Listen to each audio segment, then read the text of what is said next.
샬롬, 주님의 평안을 전합니다. 이음채플입니다. 오늘 말씀은 누가복음 16장 1절에서 18절 말씀입니다. 제가 메시지 성경으로 읽겠습니다. 예수께서 제자들에게 말씀하셨다. 어떤 부자에게 관리인이 있었다. 관리인이 직위를 남용해서 사사로운 지출이 크게 늘고 있다는 보고가 주인에게 들어갔다. 그래서 주인은 그를 불러들여 말했다. 너에 대해 들려오는 이야기가 어찌 된 것이냐? 너를 회고하겠다. 내가 네 장부를 철저히 감사해 볼 것이다. 그러자 관리인은 속으로 말했다. 관리인 일을 잃었으니 이제 어쩌지? 막노동을 하자니 힘이 없고 구걸을 하자니 자존심이 상하고. 그렇지, 좋은 수가 있다. 이렇게 하자. 그러면 내가 거리에 나앉더라도 사람들이 나를 자기 집에 들여줄 것이다. 관리인은 곧장 행동으로 옮겼다.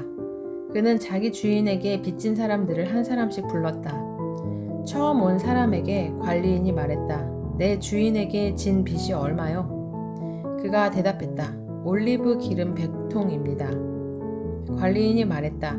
지금 당장 여기 앉아서 당신 서류에 50이라고 쓰시오. 다음 사람에게 말했다. 당신은 무슨 빚을 졌소? 그가 대답했다. 밀 100부대입니다. 그가 말했다. 당신 서류를 가져다가 80이라고 쓰시오. 자, 여기에 놀라운 소식이 있다. 주인은 이 부정직한 관리인을 칭찬했다. 왜 그랬겠느냐? 그가 제 앞가림을 할 줄 알았기 때문이다. 세상 물정에 밝은 사람들이 이 점에 있어서는 법을 잘 지키는 시민들보다 영리하다. 그들은 늘 빈틈이 없고 온갖 수단을 꾀하며 수완을 발휘해서 살아남는다. 나는 너희도 그런 식으로 옳은 것을 위해 영리해지기를 바란다. 모든 역경을 생존을 위한 창조적인 자극제로 삼고 가장 본질적인 것에 너희 관심을 집중하여라. 그러면 너희는 선한 행동에 만족하면서 그저 그렇게 사는 것이 아니라 참으로 살게 될 것이다. 예수께서 계속해서 말씀하셨다. 너희가 작은 일에 정직하면 큰 일에도 정직할 것이다.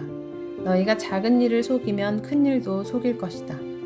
너희가 작은 일에 정직하지 못하면 누가 너희에게 가게를 맡기겠느냐? 2명의 사장을 위해 일하는 직원은 없다. 하나는 미워하고 하나는 사랑하거나 하나는 떠받들고 하나는 얕보게 된다. 너희가 하나님과 은행 둘 다를 섬길 수는 없다. 돈을 밝히는 무리인 바리새인들이 이 말씀을 들었다. 그들은 눈을 부라리며 그분을 현실을 모르는 대책 없는 사람으로 치부해버렸다. 그러자 예수께서 그들에게 말씀하셨다.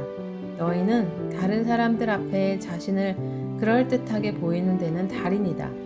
그러나 하나님은 겉모습이 아니라 내면을 보신다. 이 사회가 보고 대단하다고 이르는 것을 하나님은 꿰뚫어 보시고 터무니없다 하신다. 하나님의 율법과 예언자는 요한에서 절정을 이루었다. 이제 하나님 나라의 기쁜 소식이 전파된다. 이것은 모든 사람의 마음을 끄는 초대다. 하나님의 율법이 한 글자라도 닳아 없어지기 전에 먼저 하늘이 풀어지고 땅이 녹아내릴 것이다. 이혼법 규정을 구실 삼아 정욕을 덮으려는 것은 간음이다. 결혼법 규정을 구실 삼아 정욕을 덮으려는 것도 간음이다.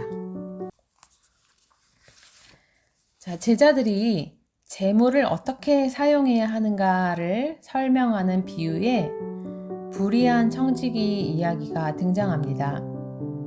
이 사람은 자신의 불의가 드러나서 쫓겨나게 되니까 이제 이후의 삶을 위해서 이웃의 도움을 받는 방법을 택하는데요. 그는 주인에게서 빚진 자들을 불러다가 그들의 빚을 줄여주고 빚진 자들에게 은인이 되는 방법을 씁니다. 당시의 이자율은 상당히 높아서 밀이나 기름을 빌려주고 50% 이상의 이자를 받는 경우가 비일비재했습니다. 그러나 율법은 이자를 받지 말라고 가르치는데요. 이 청지기는 율법에 근거해서 이자를 깎아주고 있으니까 이제 명분도 좋고 주인이 이를 탓하기도 어렵기도 했습니다. 자, 자, 이 비유에서 청지기가 한 일이 옳으냐 그르냐에 대한 논의보다 중요한 것은 이 방법이 이후에 그의 생존을 위한 일에는 탁월한 선택이었다는 것입니다. 예수님은 이 세대의 아들들, 그러니까 이 세상에 속한 자들이 자기 시대, 곧 돈 문제에 대해서는 빛의 아들들보다 더 지혜로운데 하물며 하나님의 백성이 제물로 가난한 이들을 돕는다면 더 칭찬받을 것이라는 의미입니다.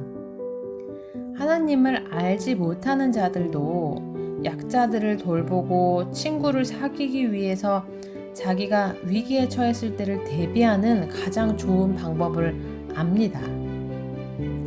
가장 지혜롭게 돈을 쓰는 방법은 바로 사람을 돕는 것인데요.